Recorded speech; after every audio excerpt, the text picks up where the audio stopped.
Pernahkah Anda merasa anak remaja Anda kok tiba-tiba lebih pendiam atau mungkin mereka menjadi lebih mudah marah, mulai menarik diri dari pergaulan, bahkan sulit tidur? Bisa jadi mereka sedang mengalami kecemasan yang tak terkendali. Tapi jika anxiety adalah emosi yang didesain Tuhan pada manusia termasuk remaja, lalu apa fungsi kecemasan atau anxiety itu? Faktanya jika kecemasan itu berlebihan seperti ketakutan, tekanan sosial dan tidak terpenuhinya ekspektasi orang tua, justru anxiety membuat anak merasa tidak baik-baik saja. Jadi benarkah anxiety bisa juga disebut sebagai emosi yang normal?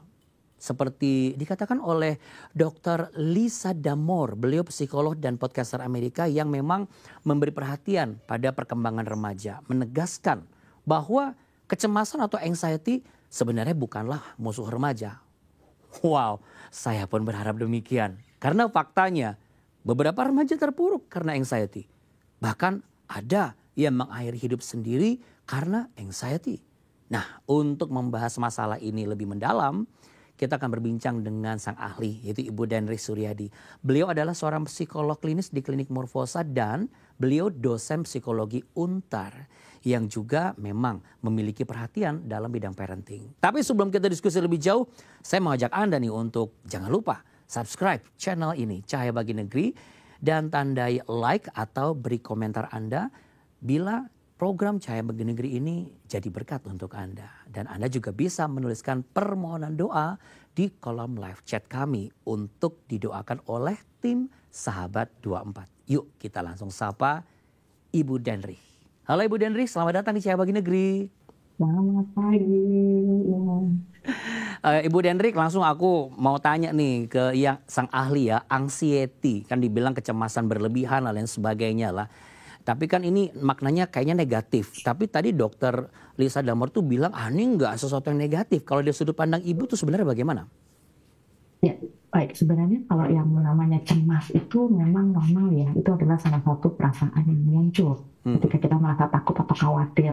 Oke. Nah, mengapa kecemasan itu akhirnya menjadi tidak normal atau dianggap sebagai gangguan? Karena mungkin kita merasa takut, khawatir tentang sesuatu yang perlu diantisipasi di masa depan. Jadi kita bicara soal future gitu ya.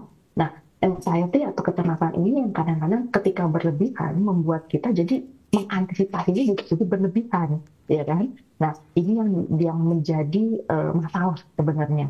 Dan dampaknya itu akan dirasakan oleh individu itu sendiri beserta juga pasti berdampak juga pada lingkungan ya gitu. Berbeda dengan rasa takut atau emosi ya, yang namanya fear itu. Kalau fear itu ya memang kita berhadapan dengan sesuatu yang sudah ada di depan kita langsung. Sedangkan kalau kecemasan itu belum ada di depan kita kadang-kadang. Cuman kita perlu mengantisipasi di masa depan. Ini yang kadang-kadang suka jadinya kita jadi kewalahan ya untuk mengatasinya. Oke, jadi kalau misalnya masa depan kan kita bicara mengenai generasi yang sekarang akan ke depan ya. Bicara mengenai generasi para remaja lah saat ini yang memang pada kenyataannya mereka lagi mengalami yang disebut sebagai kecemasan berlebihan ini. Kalau menurut pengalaman Anda nih, ini sebenarnya dari mana sih kok mereka bisa mengalami kecemasan ini? Ya, sebenarnya ada 3 faktor ya. Kalau manusia itu kita ada 3 aspek. Sebenarnya pertama itu dari segi biologis dulu deh. Karena mengapa remaja banyak mengalami kecemasan? Karena pasti perubahan fisik yang dialami juga mempengaruhi. Ya, sehingga remaja sudah mulai membayangkan masalah apa yang akan muncul ya. Misalnya insecure dengan tubuhnya sendiri, dengan perubahan hormonal dia, ya, kemudian juga dengan yang jerawat-jerawat aja kadang-kadang membuat remaja jadi cemas ya dengan penampilan secara fisik. Kemudian secara psikologis, sekarang ini persaingan tuntutan akademis kan sudah mulai tinggi ya. Kemudian perbedaan gaya hidup, gaya pergaulan, ditambah lagi dengan validasi dari media sosial yang semakin mempertegas perasaan tidak nyaman dulu ya, insecure itu. Kemudian karakter kepribadian juga mungkin juga ekspektasi secara pribadi itu juga yang akhirnya membuat remaja kita cenderung menuntut dirinya sendiri ya untuk bisa nanti di masa depan dia harus sukses, dia harus berhasil, dia harus nggak boleh kalah dengan teman-temannya gitu. Terus ditambah lagi secara sosial ada lagi nih Pak Andi, jadi gaya pengasuhan orang tua juga yang mungkin tidak tepat buat mereka, membuat mereka juga akan mudah insecure ya. Jadi mungkin ada tuntutan ekspektasi dari orang tua yang berlebihan, kemudian level sosial ekonomi ini juga yang mempengaruhi identitas sosial seorang remaja. Yang kadang-kadang ini yang jadi hambatan yang membuat cemas itu adalah gini, mereka punya kebutuhan untuk diakui dan diterima, ya, sebagai manusia, ya, manusia sosial. Ya. Namun bisa jadi tadi sosial ekonomi dan lain sebagainya membuat mereka ditolak oleh lingkungan pergaulan, sehingga mereka jadinya cemas ya dengan apa yang akan terjadi dengan mereka di masa depan. Oke, diakui dan diterima ini bukannya mimpi setiap orang tua juga, makanya didorong tuh anaknya biar berprestasi supaya apa, mereka diakui dan diterima gitu. Tapi kenapa justru ini membuat mereka tuh lebih banyak tertekan daripada termotivasi? Apa penyebabnya? Ya, ini dibalik lagi mungkin tergantung dari gaya pengasuhan, cara orang tua berkomunikasi dengan anak ya.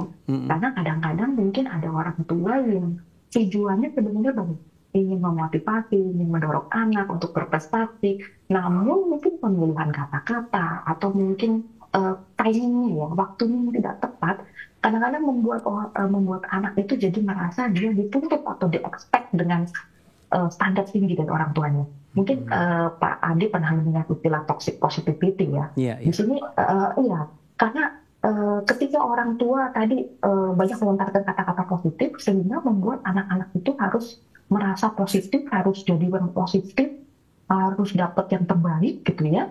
Sehingga akhirnya remaja menuntut dirinya sendiri atau orang lain untuk selalu berpikir dan bersikap positif gitu. Jadi say no to failure gitu. Jadi nggak boleh gagal ya, nggak boleh susah ya, nggak pinter. Nah itu jadinya terlalu positif juga kadang-kadang membuat mempengaruhi kesehatan mental juga. Kalau ada yang bertanya nih ke Anda sekarang, Bu, saya sebagai orang tua jadi bagaimana nih supaya win-win solution dengan apa yang saya utarakan dan timing yang saya harus cari di kesibukan saya. Kira-kira posisi orang tua bagaimana untuk bisa memberikan sebuah prinsip-prinsip yang baik, yang benar, sehingga nggak cuma sekedar karakter, tetapi juga mereka bisa memahami yang namanya pentingnya pertumbuhan rohani mereka, ya, iman, ya, supaya anak-anak itu tidak mudah merasa cemas. Karena jangan-jangan nanti yang ada nggak cuma anak-anak ini yang cemas, orang tuanya pada cemas semua ini.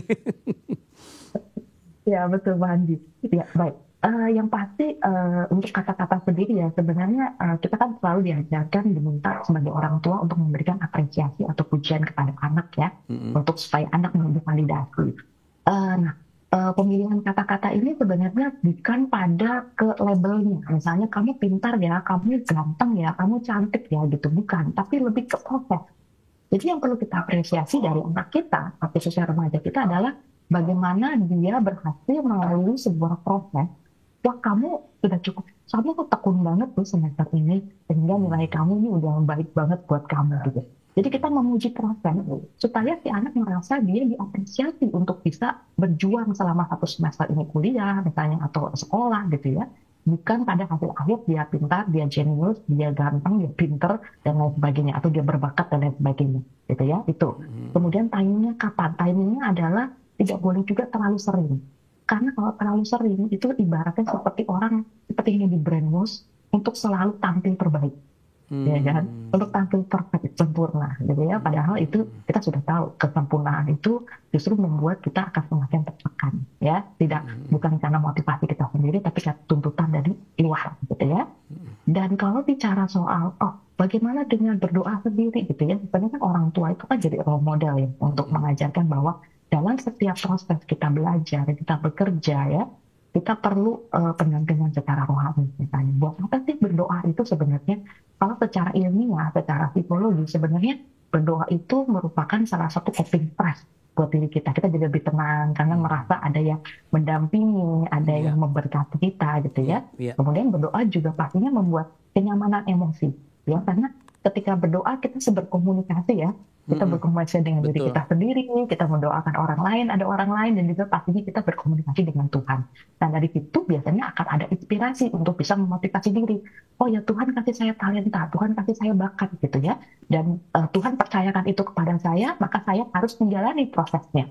Ketika saya tekun, orang tua saya mengapresiasi prosesnya, saya akan menjadi sesuatu. Saya akan menjadi anak yang berhasil, saya akan menjadi anak yang bisa menggunakan talentanya dengan baik. Iya, Prosesnya gitu kira-kira Pak Andi. iya. Wah, ini berarti pemahaman iman, kemudian juga pemaparan pujiannya juga harus benar-benar selektif ya. Kita nggak sembarangan asal muji, berarti intinya gitu. Berarti gimana caranya untuk kita bisa bekali anak-anak remaja kita? Ada nggak, Dendrik, misalnya mungkin istilah-istilah tertentu yang ketika kita sampaikan atau kita ajarkan tuh mereka akhirnya jadi terampil gitu untuk mengelola kecemasan diri mereka tanpa mereka harus menarik diri dari kehidupan ini gitu. Baik. Ya, ini sebenarnya salah satu kuncinya adalah bagaimana kita bisa menanamkan kepercayaan diri sih buat anak, ya. Hmm. Dan mungkin selama ini yang orang tua suka lupa lakukan adalah memberikan kepercayaan Pak Andi kepada anak, Hmm. ya. Karena kan kalau kita meyakini bahwa setiap anak punya talentanya masing-masing, ya, punya Hmm. bakatnya masing-masing, maka anak ini akan mencoba. Ketika mencoba kita dampingi, kita support, ya, dengan hasil apapun juga, gitu ya. Kalau misalnya anak sedikit lupa sedikit kita arahkan balik, tapi kita tidak memaksa, ya. Dan Hmm. ketika si anak ini sudah menemukan talentanya, sudah menemukan bakatnya di mana, disitulah kita akan mendorong dia untuk lebih banyak berproses dengan talenta itu. Nah, disitulah Oke. full support kita yang harus dibutuhkan nih, ya. Dan disitulah kepercayaan diri. Nah, ketika anak sudah punya percaya diri, kita juga harus percaya sama anak itu juga. Jadi nggak cuma hanya kepercayaan diri buat dia sendiri, tapi juga Hmm. kepercayaan diri dari orang tuanya ke dia. Salah satunya Oke. apa? Misalnya kalau si anak meyakini bahwa dia mampu melakukan A misalnya gitu ya, maka Hmm. orang tua juga harus memberikan kesempatan dan juga harus memberikan kepercayaan bahwa anak ini bisa berproses dengan sendirinya gitu ya, dengan kita cukup membimbing hanya mengawasi saja gitu ya. Ya. Tapi sisanya prosesnya harus dia yang jalan. Di situ proses percaya diri itu harus dibina untuk mengatasi kecemasan. Kebetulan, bukan kebetulan sih, anak-anak saya itu juga di usia-usia remaja nih ceritanya, SMP dan juga SMA.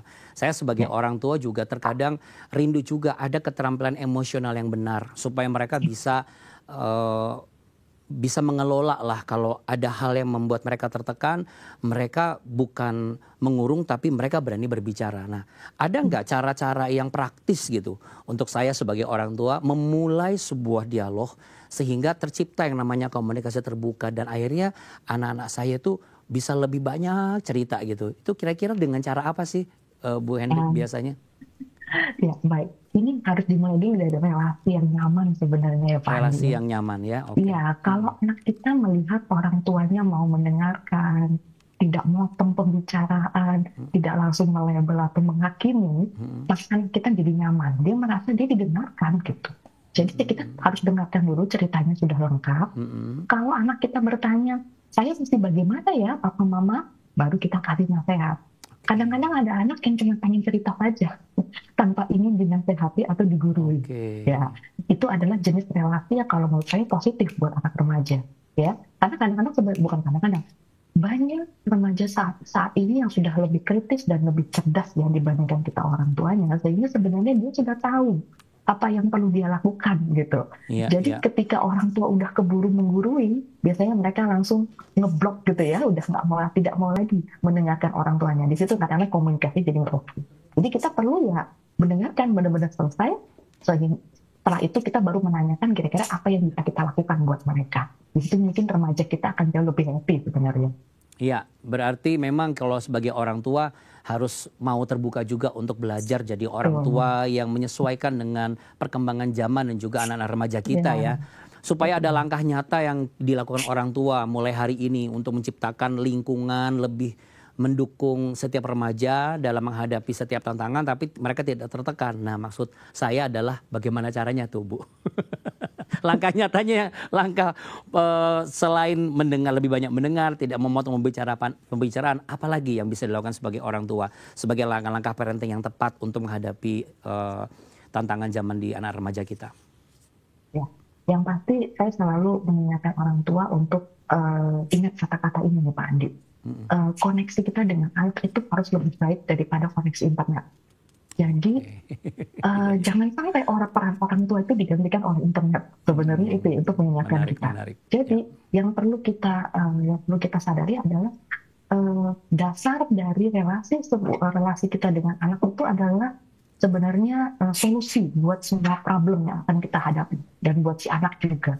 Karena si anak kan akan tahu mereka akan bertanya kepada siapa. Jadi kalau menurut saya ketika kita menghadap kita sebagai orang tua, langkah nyatanya adalah kita selalu mengutamakan relasi. Mau besar kecil masalah, selalu kita harus utamakan relasi, dalam arti tidak membentak, tidak langsung bereaksi ya, atau langsung mengambil mengambil solusi atas anak itu sendiri ya. Kan kadang-kadang orang tuh suka mengambil tanggung jawab anak gitu. Nah, itu yang akan membuat anak juga akan selalu mencari orang tua. Itu bonding yang kuat itu akan selalu menjadi kunci dari segala macam permasalahan sebenarnya yang dihadapi oleh anak dan orang tua itu sendiri. Jadi itu aja. Kayak menurut saya yang harus diingat, koneksinya penting. Relasi kita harus penting. Jadi harus jaga dengan baik. Iya, koneksi orang tua dan anak harus lebih kencang daripada koneksi internet. Wah, itu luar biasa. Insight-nya menarik. Bu Dendrik, boleh kasih power statement Anda, Bu Dendrik, untuk mengakhiri pembicaraan kita. Silakan. Ya, baik. Menjadi orang tua yang baik saat ini mungkin, apalagi sempurna, pastinya tidak akan mungkin terjadi ya, Bapak Ibu sekarang ya.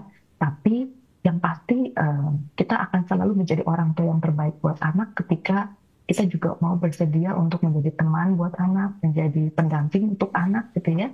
Sehingga kapanpun juga, sejauh apapun anak kita pergi, hubungan itu akan tetap ada, kelekatan itu akan tetap ada untuk selalu membuat jalinan keluarga itu akan selalu tetap.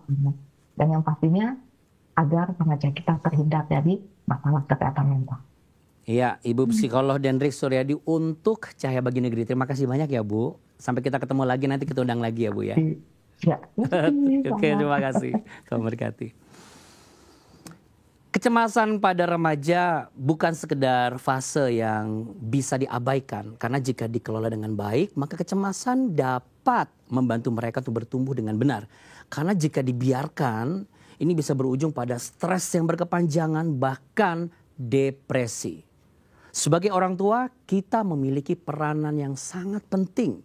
Mendengarkan tanpa menghakimi, membimbing dengan kasih, tidak memotong pembicaraan, dan membantu mereka juga dalam membangun keterampilan emosional yang sehat dengan pertumbuhan iman yang kuat.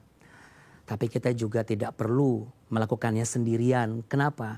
Kalau kita membuka mata kita, ada gereja, ada komunitas Kristen yang pastinya mereka akan berkenan membantu kita mendampingi sebagai orang tua. Misalnya melalui kelas parenting atau kelompok diskusi tentang kesehatan mental remaja. Ini adalah kesempatan bagi kita untuk belajar lebih banyak sebagai orang tua dan mendapat dukungan. Mari kita mulai perubahan dari diri kita sendiri. Yuk, mulailah dengan berbicara dari hati ke hati dengan anak kita hari ini. Tanyakan apa yang mereka rasakan. Dengarkan dengan penuh perhatian tanpa memotong pembicaraan mereka. Dan izinkan mereka tahu bahwa mereka berharga dan mereka tidak sendiri. Herwin Parta 2 kali mengalami peristiwa yang mengancam nyawanya. Menderita penyakit langka dan kecelakaan yang menyebabkan koma. Apakah itu karena kutukan? Berikut kisahnya.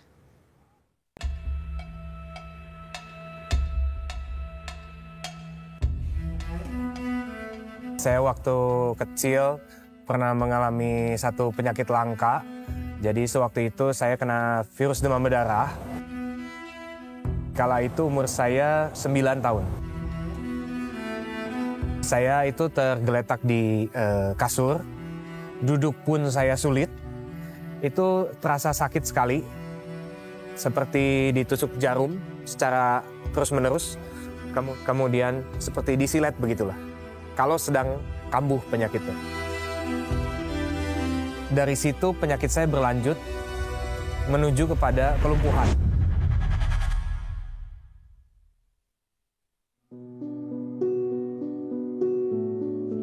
Itu saya dibawa keliling-keliling ke alternatif di Banten, kemudian didoakan oleh pemuka-pemuka agama. Tidak ada titik terang. Secara medis saya dibawa ke spesialis saraf. Saya sempat di ronsen. Dokter sarafnya bilang, ini saya tidak tahu apa. Kemudian dia nyerah.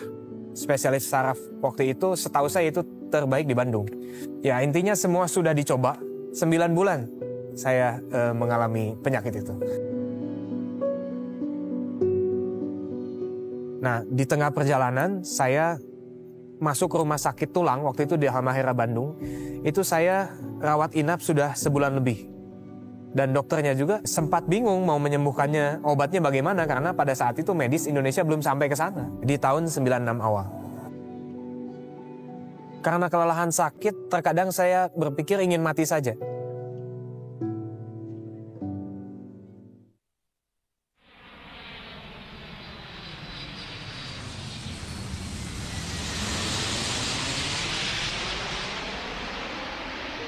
Dokter tulang saya kemudian konferensi internasional dokter tulang di Jakarta.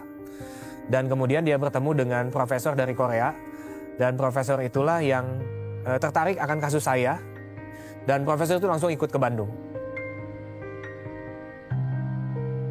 Saya sempat diobservasi oleh profesor itu. Dan kemudian saya ingat obatnya diganti. Mungkin sekitar sebulan itu udah ada perbaikan. Dan dari situ saya baru belajar duduk. Setelah saya belajar duduk, kuat duduk, saya belajar berdiri. Total saya mengalami treatment adalah 9 bulan sampai saya bisa normal kembali. Ya, setelah saya sembuh, saya mulai ke gereja. Lebih mengenal Tuhan karena waktu saya sakit itu saya sempat berdoa. Saya bilang, Tuhan, kalau memang Tuhan Yesus ada, sembuhkan saya. Dan doa itu didengar oleh Tuhan. Dan di situ saya bersekolah, terus melanjutkan sekolah, SMP, SMA, kemudian kuliah. Waktu itu saya ingin menjadi musisi. Saya senang, kemudian saya masuk kuliah jurusan musik.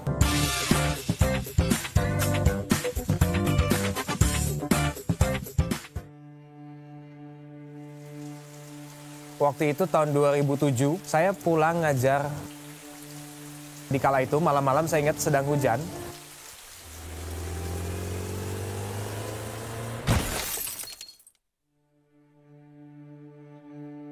Itu adalah memori terakhir saya di motor. Seminggu kemudian, saya bangun dari tidur, terlihat teman saya pakai baju steril, mendekati saya, terus kemudian dia bilang, Win, lu kecelakaan, Win. Dan ternyata saya koma karena saya kecelakaan motor. Selama seminggu saya koma. Jadi di kala itu saya ditabrak motor, kepala saya bengkak, kemudian tulang saya ada yang remuk, rahang saya patah.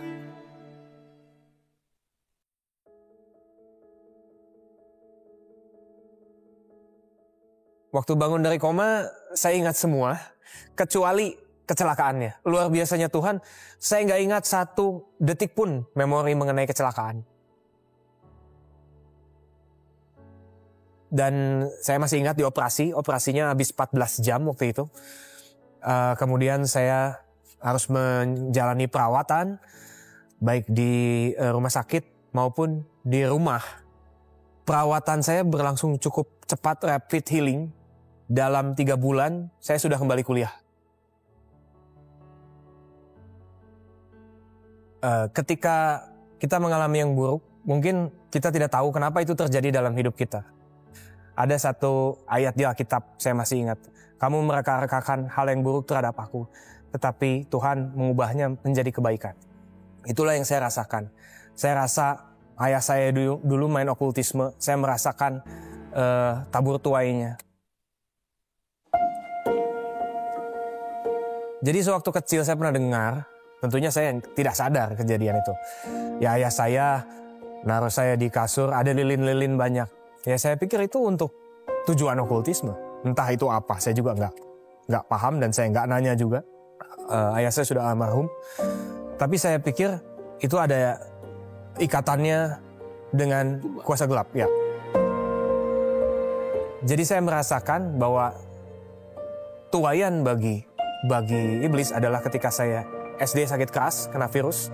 Kemudian waktu kuliah saya kecelakaan.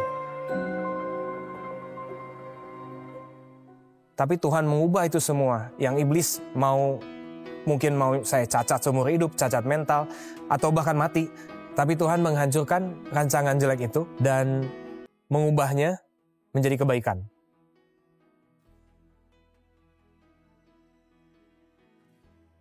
Saya merasa spesial karena saya dikasih kesempatan hidup 2 kali. Saya adalah bukti bahwa semua yang buruk dalam kehidupan, Tuhan bisa ubah jadi baik.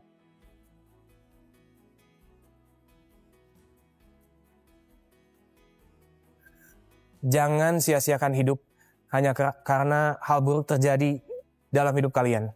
Nantikanlah Tuhan, terus berharap padanya. Tuhan tidak mati. Dia dengar setiap doa kita.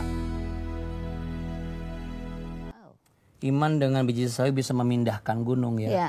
Mau itu tuayan kutukannya besar, tapi kalau kita beriman kepada Allah yang hidup, itu pasti segala satunya akan diubahkan menjadi kebaikan. Betul, dan kuasa Tuhan itu lebih besar dari segala kuasa apapun, termasuk kutuk. Amin. Apapun sekalipun juga ada keadaan krisis apapun, kalau kita datang kepada Tuhan, Tuhan bisa menolong kita ya. Betul sekali, Andi. Krisis ekonomi mengguncang hebat Ervika dan keluarganya. Suaminya terkena PHK, orang tuanya sakit. Belum lagi terikat hutang dan dia sendiri baru saja melahirkan anak. Lalu bagaimana wanita ini harus menghadapi semua itu?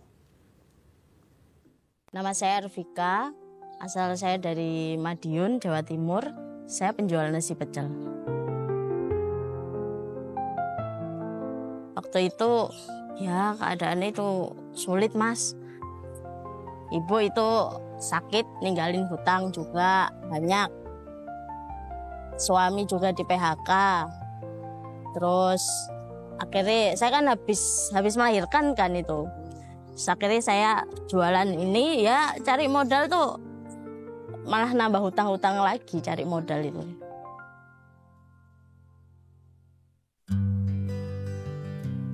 Ya keadaannya ya wis gimana ya, wis kalang kabut. Tidurnya udah gak kurang. Terus anak juga masih bayi itu waktu itu. Pernah saya nggak tidur juga pernah kok. Ya karena itu ngerawat anak juga, ngerawat ibu. Jadi sakit itu langsung udah nggak bisa apa-apa. Kadang dibantu sama saudara, kadang ya enggak. Tapi ya wis saya tetap berjuang aja, berjualan. Yang saya pikirkan ya kalau nggak saya siapa lagi gitu. Kalau rasa menyerah itu ada. Cuman saya melihat anak saya, adik saya, ibu saya. Iya mau nggak mau ya harus saya. Yang diberikan waktu itu kompor, terus gerobak, sama ini, kanopi ini, kursi sama meja. Ya saya bersyukur sekali mendapat bantuan ini. Ternyata ini bukan mimpi. Bantuan dari Obi ini bukan barang aja, tapi saya juga monitoring untuk penjualannya, juga dikasih strategi lewat pelatihan-pelatihan online juga. Jadi itu sangat membantu untuk saya. Jadi semakin lancar usaha saya. Perkembangannya sih lebih maju, lebih berkembang, omset juga lebih naik. Terus menunya juga nambah, lauk pauk juga nambah.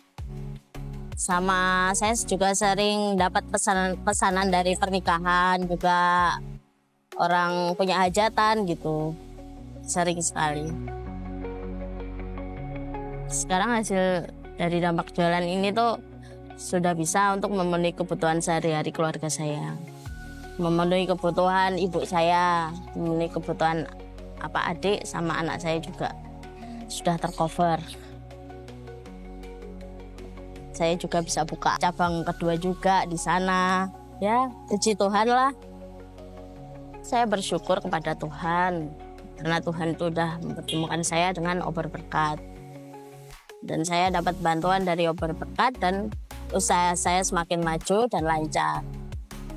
Terima kasih untuk Obor Berkat yang sebesar-besarnya. Tanpa bantuan ini, usaha saya tidak bisa berjalan lancar seperti ini. Puji Tuhan, semangat ya Bu. Ya, CBN Indonesia melalui Obor Berkat Indonesia, OBI, melakukan pemberdayaan usaha kecil menengah yaitu UMKM. OBI memberikan dukungan bagi keluarga yang terpinggirkan ekonominya. Program pemberdayaan ekonomi ini dapat meningkatkan kemandirian dan juga mengurangi ketergantungan pada bantuan sosial. Tahukah Anda juga bisa turut ambil bagian dan bergandengan tangan bersama kami. Yaitu dengan menjadi mitra kami untuk melakukan berbagai pelayanan di Cahaya Bagi Negeri Indonesia. Di layar sudah ada QR Code yang bisa Anda scan untuk berdonasi langsung dengan e-wallet Anda, atau Anda bisa kunjungi donasi.jawaban.com. Terima kasih atas dukungan Anda semuanya, karena dengan demikian kita bisa menjangkau lebih banyak lagi. Tidak hanya anak-anak, tetapi juga ibu-ibu seperti Ibu Evrika tadi, untuk menemukan harapan kembali dan mujizat Tuhan dalam kehidupan mereka. Masa lalu dengan segala luka dan kekecewaannya seringkali menjadi belenggu yang menghalangi langkah kita. Kenangan pahit, kegagalan, itu pun menghantui dan menciptakan ketakutan serta keraguan di dalam menjalani hidup. Tapi orang percaya, punya iman kepada Tuhan, dia memiliki harapan. Firman Tuhan dalam Filipi 3 ayat 13-14 berkata, "Saudaraku, aku tidak menganggap bahwa aku telah menangkapnya. Tetapi ini satu hal yang kulakukan. Aku melupakan apa yang ada di belakangku, mengarahkan diriku kepada apa yang ada di depanku. Aku berlari-lari kepada tujuan untuk memperoleh hadiah, yaitu panggilan surgawi dari Allah dalam Kristus Yesus." Sungguh ayat ini mengajarkan kita bahwa masa lalu bukanlah tujuan kita. Bukanlah hal-hal yang membuat kita harus terikat di dalamnya. Tapi Tuhan mengajarkan kita, pandanglah ke depan. Bahwa masa depan yang penuh harapan Tuhan telah sediakan kepada kita semua. Sebab Allah yang tidak terbatas itu sedang memberikan kepada kita harapan dan jalan keluar untuk kita boleh bebas dari belenggu masa lalu.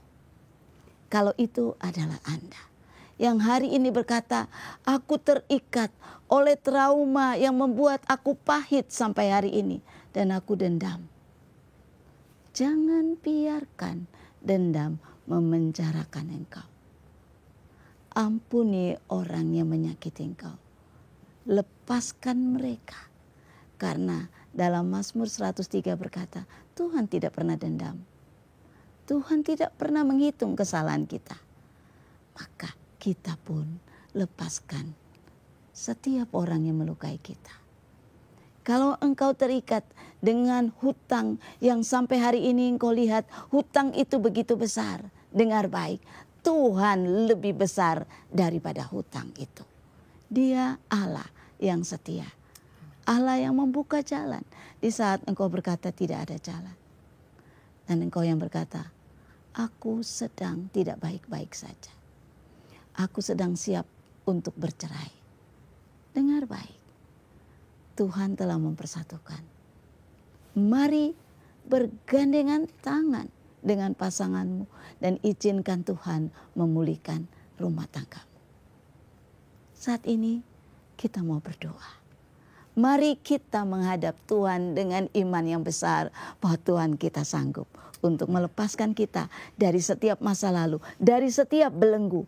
Ini waktunya, ini saatnya Tuhan akan menolong Anda yang berseru kepadanya. Izinkan kami berdoa bersama Anda. Ulurkan tanganmu di layar dan kita berdoa bersama. Bapa yang di surga, Tuhan yang sedia untuk mendengar setiap doa orang-orang yang berseru kepadamu dengan iman. Hari ini kami mau bersepakat bersama setiap orang yang sedang dalam belenggu dosa, belenggu sakit penyakit, belenggu hutang piutang, bahkan hubungan yang sedang berantakan. Kami datang kepadamu dan kami meminta pertolongan daripadamu. Saat ini juga pertolongan dari Tuhan yang menjadikan langit dan bumi turun atas Anda. Terima hubungan yang dipulihkan. Terima hutang piutang yang mengalami jalan keluar. Terima sakit penyakitmu disembuhkan oleh Tuhan. Terima, traumamu mengalami pemulihan. Bahkan hari ini juga Tuhan sedang melawat engkau dan memberikan pembebasan.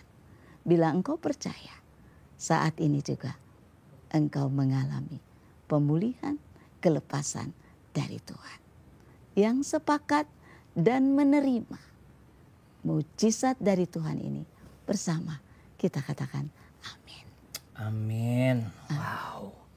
Iya, percayalah bahwa Tuhan sanggup memulihkan apapun yang menjadi beban Anda hari ini. Amin. Oleh karena itu izinkan saja Tuhan itu melawat Anda.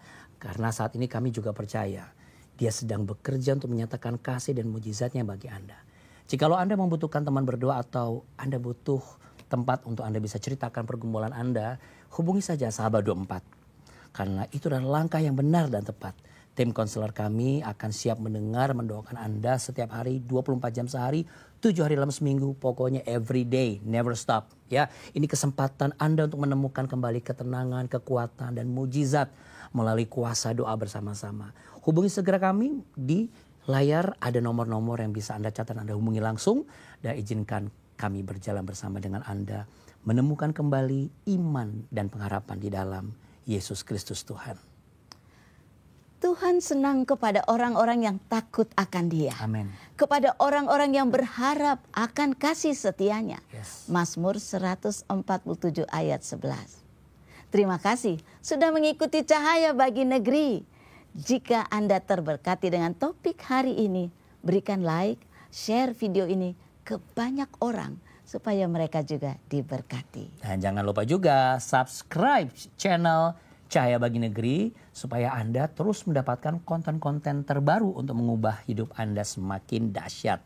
Sampai jumpa di episode berikutnya. Saya Andi Otniel. Saya Maria Kesmetan. Tuhan Yesus memberkati. Amin. Amin.